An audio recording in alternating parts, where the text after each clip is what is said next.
Audio Jungle।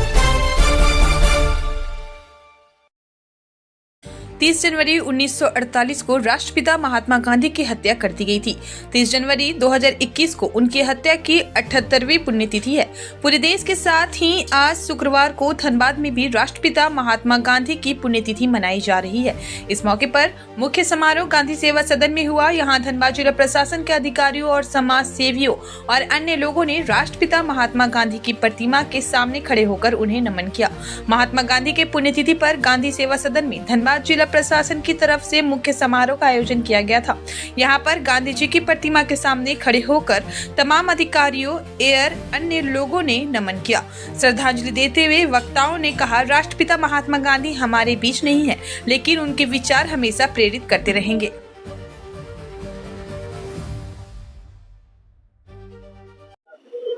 हम सबसे पहले अपनी श्रद्धा निवेदित करते हैं गांधी जी को। आज पूरी दुनिया में इनको श्रद्धा से याद किया जाता है, क्योंकि पूरी दुनिया में विलक्षण व्यक्तित्व के धनी है गांधी जी।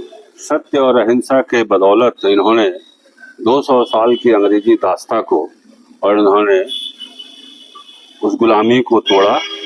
सत्याग्रह से, अहिंसात्मक आंदोलन से, सत्य से, न्याय से, यही इनके जीवन का ध्येय था, यही नारा था। आज उसको फिर अपनाने की जरूरत है और पूरी दुनिया में कितना लोकप्रिय थे इसी समझा जा सकता है कि 102 देशों में इनकी प्रतिमा लगी हुई है।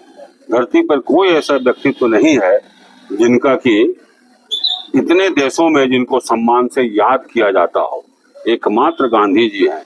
और आज गांधी अगर होते, आज रूस और यूक्रेन का इतना लंबा युद्ध न चल रहा होता, आज टैरिफ की धमकी न दे रहा होता ट्रम्प, और आज अमेरिका और ईरान फिर युद्ध के मुहाने पर खड़ा नहीं होता, पूरा देश हिंसा की आग में जल नहीं रहा होता।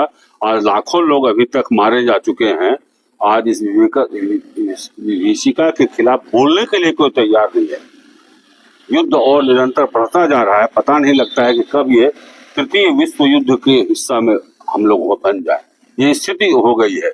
आज अगर गांधी होते तो शायद ऐसी स्थिति नहीं होती, क्योंकि उनको सत्य पर भरोसा था, अहिंसात्मक आंदोलन पर भरोसा था, और उनकी बात, उनकी अपील का असर इन देशों पर भी पड़ता है जो आज हिंसा की आग में जल रहे हैं।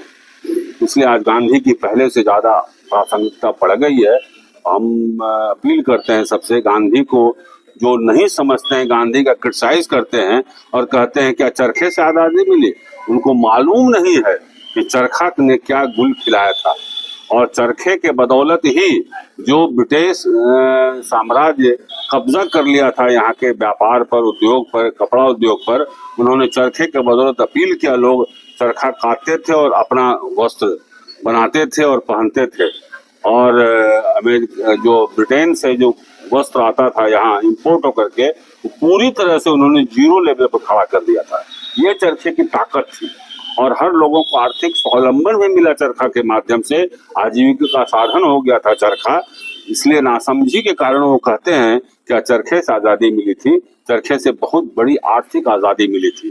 शायद वह आज़ादी आज भी अगर आर्थिक आज़ादी रहती तो इतना हम आर्थिक रूप से इतने कमजोर नहीं होते। इसलिए चरखे की फिर आज जरूरत है। उस माध्यम कोई और हो सकता है, अलग हो सकता है, लेकिन आज गांधी के तमाम नीतियों को फिर से अपनाने की, उनको पढ़ने की, उनको समझने की, आगे आने वाली पीढ़ी को गांधी के ताकत को बताने की जरूरत है।